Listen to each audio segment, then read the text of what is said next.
अस्सलाम वालेकुम नाज़रीन, आज की इस वीडियो में आपको अपडेट देने जा रहे हैं कि सऊदी अरब में बाकायदा ऐलान किया गया है रोयत हिलाल कमेटी की जानिब से कि इस साल 2023 में रोज़े 29 होंगे या फिर 30। साथ ही साथ पाकिस्तान में मौजूद रोयत हिलाल कमेटी ने भी इसके बारे में ऐलान कर दिया है कि पाकिस्तान में इस बार क्या होने जा रहा है।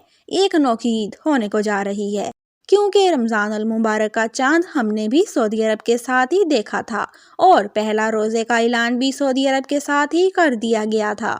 तो क्या इस बार ईद भी हम सऊदी अरब के साथ करेंगे या नहीं? जी हाँ, क्या ईद भी सऊदी अरब की अपडेट के मुताबिक ही होने जा रही है या नहीं? ये बताने से पहले आपसे रिक्वेस्ट है कि अगर आप हमारे चैनल पर न्यू हैं तो चैनल को सब्सक्राइब कर दें और साथ में मौजूद बेल आइकॉन को भी प्रेस कर दें ताकि न्यू आने वाली वीडियो सबसे पहले आप तक पहुंच सकें। तो नाजरीन, दोबारा से बढ़ते हैं अपनी वीडियो की जानिब। सऊदी अरब ने इस बार रमजान में 2023 में ये खबर जारी की है कि रोजे मुकम्मल 30 होंगे और साथ ही साथ पाकिस्तान में भी ये अपडेट ऐलान कर दी गई है कि इस बार रोजे 30 होंगे और ईद उल फितर के भी चांसेस हैं कि 22 अप्रैल को होगी।